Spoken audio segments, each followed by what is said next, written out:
welcome to this edition of NASCAR's Lost Teams, MC Anderson. So, the MC Anderson Racing Team competed in NASCAR Cup Series from 1976 through 1982 season.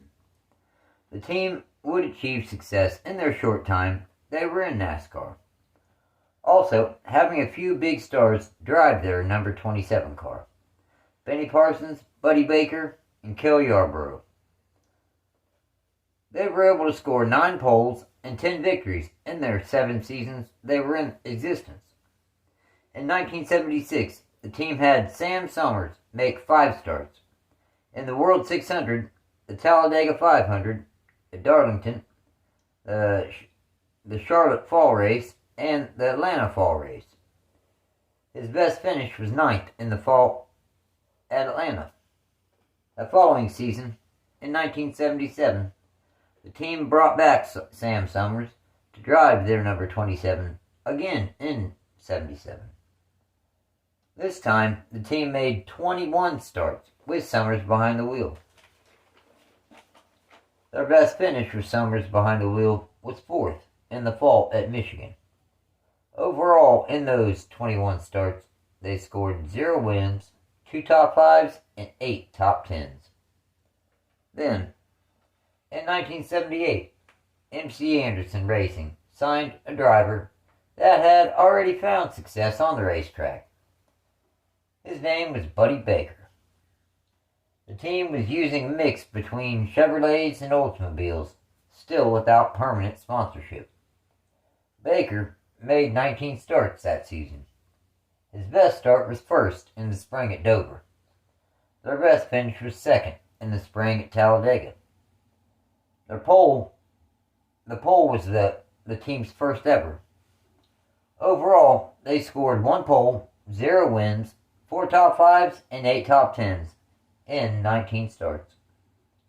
For 1979, the MC Anderson Racing Team actually ran the full schedule for the first time ever. They signed Benny Parsons, the 1973 Cup Series champion, to drive their number 27 Chevrolet full-time. Their best start was 1st in the spring at North Wilkesboro. Their best finish was 1st twice in the fall at North Wilkesboro and Ontario. This was the team's first 2 victories in their existence. Overall, they scored 1 pole, 2 wins, 16 top 5s, and 21 top 10s, en route to a very solid top 5 in final points, 5th. After such a strong season in 1979, the team brought back Benny Parsons to drive their number 27 Melling Tool Chevrolet. That's right, the team landed a full-time sponsor as well in Melling Tool. They also brought back their crew chief, David Ift, who had basically been with them from the start. Their best start was 1st, twice, in the spring at Darlington and in the summer at Michigan. Their best finish was 1st 3 times, in the spring at Charlotte in the World 600, then in the summer at Michigan, and in the fall at Ontario again. This was definitely the team's most successful season yet. Overall, they scored 2 poles, 3 wins, 16 top 5s, and 21 top 10 finishes again, on their way to an impressive 3rd place points finish. Marty Robbins made one start for the team at Charlotte in a number 6 Chevrolet, finishing 32nd.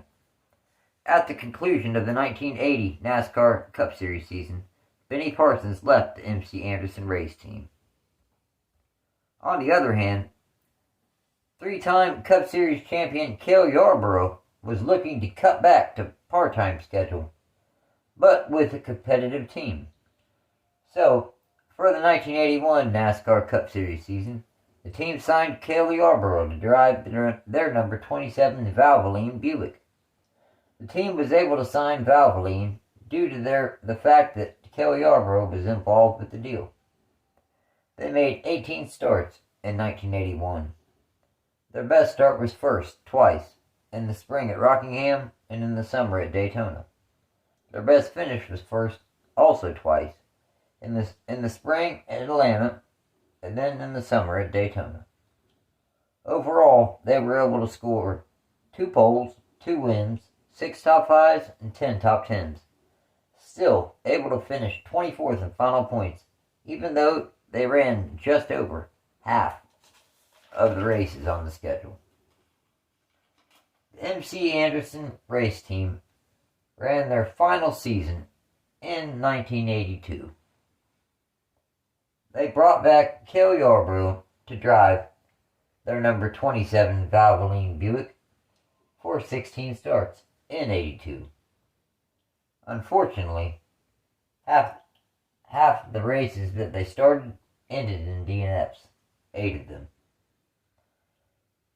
They also brought in a new crew chief for 82. Tim Brewer replaced David Ift. Now, their best start was first twice in the summer at Pocono, then in the fall at Rockingham. And their best finish was first 3 times, in the spring at Rockingham, and in the summer in Michigan, then in the fall at Darlington. Overall, they scored 2 poles, 3 wins, 8 top 5s, and 8 top 10s, and they still finished 27th in final points. At the conclusion of the 1982 season, drag racing legend Raymond Beadle was interested in getting into NASCAR. So, he went ahead and he purchased the team, the equipment, and the number 27 and the owner points from MC Anderson prior to the beginning of the 1983 NASCAR Cup Series season, thus giving birth to his Blue Max racing team and the number 27 Old Milwaukee Pontiac that would be driven by Tim Richmond. So, in their existence, the MC Anderson racing team was able to score 9 poles and 10 victories. Well, thanks for watching. This edition of NASCAR's Lost Teams. This team here, it wasn't around for long. Only being around for 7 seasons. But like I said, it did see its fair amount of success. It only ran a couple full-time seasons. Its best finish in points ever was 3rd. And, Buddybaker, Benny Parsons, Caleyarborough, they're all quality drivers. And they all got behind the wheel of an MC Anderson number 27. So, overall, in their short time, I think MC Anderson Racing was a solid team. Well, that's going to do it for this edition of NASCAR's Lost Teams, MC Anderson Racing. Thanks for watching. Take care.